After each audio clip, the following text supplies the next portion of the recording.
Hi, and welcome back to my 4 epic hacks to calming a turbulent mind. You may have seen my earlier 2 videos. The first one equates an agitated mind with turbulent water, and the second one gives the first hack on calming your turbulent mind. I'm taking these hacks as tips from navigation experts, and then I'm trying to just put it into our lives and try to make sense of what it could mean, what we could do in our lives as human beings who often encounter agitation, and how we can use that to calm our minds or to navigate potentially tricky situations. So, what do the navigation experts say when they're about to enter a storm? They say they would plan the routes that would minimize the impact of the storm. So, planning to minimize the impact of the storm. This, my friends, is my hack number 2. Hack number 2 is journaling. Journaling. You've all heard what journaling is, and I know that there are tons of workshops all over the world about journaling, and some of them last from 1 week to 2 weeks to even a month. But listen, journaling is really not that hard. Journaling is basically just writing down your thoughts or what you have gone through or are going through on either a piece of paper or on an electronic medium. It's just pouring out your heart, writing down what you're thinking. So you are the expert in your life. You don't need to go to any expert workshops to learn journaling. Although if you like to, please go ahead and do that. I mean, maybe you want to explore it further. Maybe there's some deeper meanings in journaling, and I'm sure there are. But in its very basic essence, it's just writing down your thoughts, your feelings, what's been going on, what's been troubling you.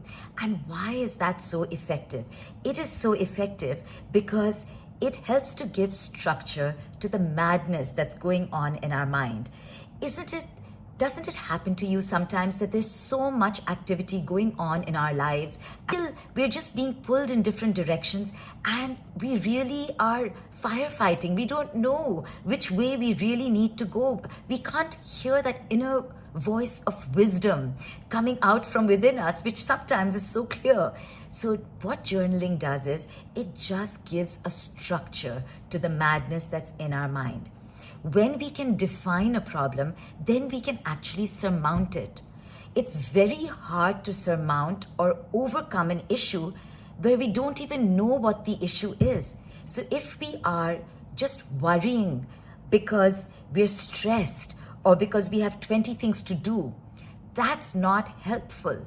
And we really can't surmount that kind of worry.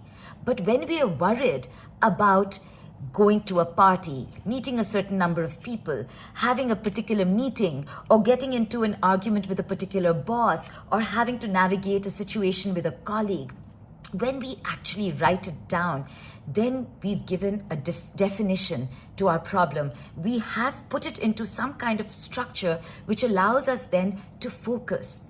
That structure is important for us to focus.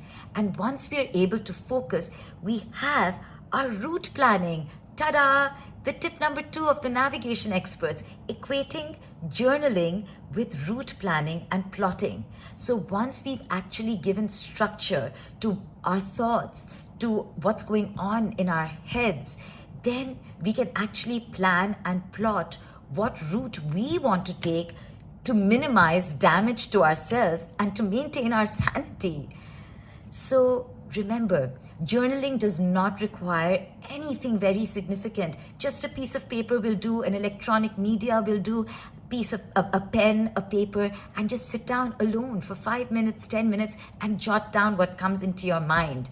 And then you can tackle it one at a time. And this, my friends, is your hack number 2. I wish you good luck, and do practice journaling. Practice it for 21 days. Try to make it a habit. It becomes fun after a time. I know people who actually depend on journaling to keep them on the straight and narrow. So I'm wishing you all the very best until my next video on hack number 3.